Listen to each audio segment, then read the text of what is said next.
بسم اللہ الرحمن الرحیم۔ السلام علیکم ناظرین، آج کی ویڈیو میں ہم آپ کو بتائیں گے کہ خلیل الخدا حضرت ابراہیم علیہ السلام کے ساتھ جڑے اس واقعے کے بارے میں، جس میں آپ نے فرمایا، اے پروردگار مجھے دکھا کہ تو مردوں کو کیسے زندہ کرتا ہے۔ اللہ تعالیٰ نے قرآن مجید میں کافی مقامات پر حضرت ابراہیم علیہ السلام کو اپنا خلیل کہہ کر پکارا ہے۔ خلیل اس سے مراد دوست اور معجب کو کہتے ہیں، جو کسی طرح دوستی کر کے شرطوں میں خلل نہ آنے دے۔ حضرت ابراہیم علیہ السلام کے خلیل خدا ہونے کے بارے میں حضرت امام جعفر صادق علیہ السلام سے منقول ہے کہ ابراہیم علیہ السلام مہمانوں کے باپ تھے، یعنی مہمانوں کو بہت دوست رکھتے تھے۔ جب کوئی مہمان آپ کے پاس نہ ہوتا تھا تو آپ علیہ السلام مہمان کو تلاش کرتے تھے۔ ایک روز گھر کے دروازے کو بند کر کے مہمانوں کی تلاش میں باہر تشریف لے گئے۔ جب واپسی آئے تو ایک شخص کو مکان میں دیکھا۔ فرمایا، اے بندے خدا، کسی کی اجازت سے اس گھر میں داخل ہوا ہے۔ اس نے 3 مرتبہ کہا کہ اس مکان کے پروردگار کی اجازت سے۔ حضرت ابراہیم علیہ السلام سمجھ گئے کہ وہ جبرائیل علیہ السلام اور اپنے پروردگار کے حمد بجا لائے۔ جبرائیل علیہ السلام نے کہا کہ تمہارے پروردگار نے مجھ کو اپنے ایک بندے کے پاس بھیجا ہے جس کو اپنا خلیل بنایا ہے۔ حضرت ابراہیم علیہ السلام نے کہا کہ بتاؤ وہ کون ہے، تاکہ میں زندگی بھر اس کی خدمت کروں گا۔ جبرائیل علیہ السلام نے کہا کہ آپ ہی وہ شخص ہیں۔ پوچھا، مجھ کو خلیل کیوں قرار دیا ہے؟ جبرائیل علیہ السلام نے کہا، اس لیے کہ تم نے کسی سے کسی چیز کا سوال نہیں کیا اور نہ کسی کے سوال کو رد کیا ہے۔ رسول اللہ صلی اللہ علیہ وسلم سے منقول ہے کہ خدا نے ابراہیم علیہ السلام کو اس سبب سے خلیل بنایا کہ لوگوں کو کھانا کھلاتے تھے اور رات میں اس وقت نماز پڑھتے تھے جبکہ سب لوگ سکون کی نیند سو رہے ہوتے تھے۔ ایک دفعہ حضرت ابراہیم علیہ السلام دریا کے کنارے سے گزر رہے تھے۔ آپ کی نظر ایک ایسے پتھر پر پڑی جو دریا کے کنارے پڑا ہوا تھا۔ دریائی اور خشکی کے درندے سے اسے کھا رہے تھے، پھر یہ درندہ بھی ایک دوسرے کو کھانے لگے۔ یہ دیکھ کر حضرت ابراہیم علیہ السلام کو تعجب ہوا۔ اس منظر نے حضرت ابراہیم علیہ السلام کو ایسے مسئلے کی فکر میں ڈال دیا جس کی کیفیت تفصیل سے جاننا چاہتے ہیں، اور وہ ہی موت کے بارے، مردے کس طرح زندہ ہوں گے۔ حضرت ابراہیم علیہ السلام سوچنے لگے کہ اگر ایسا ہی انسانی جسم کے ساتھ ہو اور انسان کا بدن جانوروں کے بدن کا جز بن جائے تو قیامت میں اٹھنے کا معاملہ کیسے عمل میں آئے گا، جبکہ قیامت کے روز انسان کو اسی بدن کے ساتھ اٹھنا ہے۔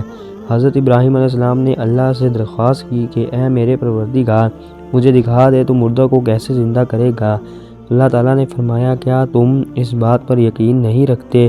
کہ حضرت ابراہیم علیہ السلام نے کہا، ایمان تو رکھتا ہوں، لیکن چاہتا ہوں کہ دل کو تسلی ہو جائے۔ فرمایا، تو پھر 4 پرندے لے کر آ جا اور ان کے ٹکڑے کر کر ہر پہاڑ پر ایک ایک ٹکڑا رکھ دو۔ اس کے بعد ان کے نام سے ان کو بلاؤ، دیکھنا کہ وہ دوڑتے ہوئے تمہارے پاس آتے ہیں، اور خدا بے شک غالب حکمت والا ہے۔ اللہ تعالیٰ نے حضرت ابراہیم علیہ السلام کو نبوت کے مرتبے پر فائز فرمایا تھا۔ حضرت ابراہیم علیہ السلام کا دل خدا پر ایمان سے معمور تھا اور اس میں پروردگار کی قدرت کے بارے میں بے بھر شک و شبہ کی گنجائش نہیں تھی، تاہم اس عرض سے کہ چیزوں کے حقائق ان پر واضح ہو جائیں اور ان کی بصیرت میں اضافہ ہو جائے، انہوں نے خدا سے درخواست کی کہ وہ انہیں یہ نظارہ دکھائے کہ وہ مردوں کو کیسے زندہ کرتا ہے۔ چونکہ حضرت ابراہیم علیہ السلام کا مقصد اطمینان قلب حاصل کرنا تھا، اس لیے خدا نے ان کے پاس وحی بھیجی کہ 4 پرندے پکڑو، انہیں ذبح کرنے کے بعد ان کا قیمہ کرو اور اسے آپس میں ملا دو، پھر اسے چند حصوں میں تقسیم کرو اور ہر حصہ ایک پہاڑی پر رکھ دو، پھر ان پرندوں کو بلاؤ تاکہ وہ خدا کے اذان سے زندہ ہو کر تمہارے پاس آ جائیں۔ حضرت ابراہیم علیہ السلام نے خدا کے حکم پر عمل کیا اور پرندوں کو ذبح کرنے کے بعد ان کے گوشت کا قیمہ باہم ملا دینے اور پھر تقسیم کرنے کے بعد انہیں مختلف پہاڑوں پر رکھ دیا۔ آپ علیہ السلام نے ان پرندوں کی چونچیں اپنی انگلیوں میں پکڑ لی اور اپنے پاس دانہ اور پانی رکھ لیا، پھر ان پرندوں کا نام لے کر ان کو آزادی کے خدا کی اذان سے زندہ ہو جاؤ، تو ان حیوانوں کے بعض اجزاء بعض کی طرف اڑے اور ان کے بدن سے درست ہوئے اور ہر بدن اپنی گردن اور سر سے آ کر جڑ گئے۔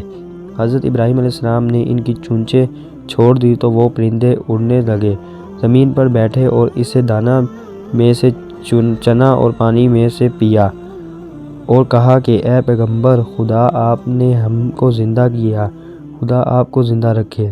حضرت ابراہیم علیہ السلام نے فرمایا، بلکہ خدا مردوں کو زندہ کرتا ہے اور وہی ہر چیز پر قادر ہے۔ یوں حضرت ابراہیم علیہ السلام نے مردوں کو زندہ کرنے کی شکل میں قدرت کا یہ عظیم مظاہرہ اپنی آنکھوں سے دیکھ لیا تو ان کے قلب کو، جو پہلے ہی ایمان کی دولت سے مالا مال تھا، مزید اطمینان حاصل ہوا۔ آخر میں آپ کو یہ بات بتاتے چلیں کہ یہ 4 پرندے جو حضرت ابراہیم علیہ السلام نے ذبح کیے تھے کون سے تھے؟ یہ 4 پرندے مختلف قسم کے پرندوں میں سے تھے، کیونکہ اس کے بغیر حضرت ابراہیم علیہ السلام کا مقصد پورا نہیں ہو سکتا تھا۔ اس لیے ضروری تھا کہ ہر پرندے کے اجزاء اس کے اصلی بدن میں واپس آئیں، اور یہ مختلف قسم کے ہونے کی صورت میں ہی ثابت ہو سکتا تھا۔ مشہور روایات کے مطابق وہ 4 پرندے میں مور، مرغ، کبوتر اور کوّا تھے، اور جن پہاڑوں پر حضرت ابراہیم علیہ السلام نے ان پرندوں کے اجزاء رکھے تھے ان کی تعداد کا ذکر قرآن مجید میں نہیں ہے، لیکن روایات اہل بیت علیہ السلام میں یہ تعداد 10 بتائی گئی ہے، اور روایات کے مطابق یہ پہاڑ اردن یا شام کے پہاڑوں میں سے ہیں۔ امید کرتا ہوں کہ آپ کو آج کی ویڈیو پسند آئی ہوگی۔ ضرور کریں تاکہ ہم آپ کے لیے مزید اچھی ویڈیو ویوز لاتے رہیں، اور دوستوں کے ساتھ شیئر کرنا بھی مت بھولیں، اور چینل کو سبسکرائب کریں۔ حضرت ابراہیم علیہ السلام کی آگے کی زندگی کے حالات ہم آپ کو آنے والی ویڈیو میں بیان کریں گے۔ اللہ آپ سب کا حامی و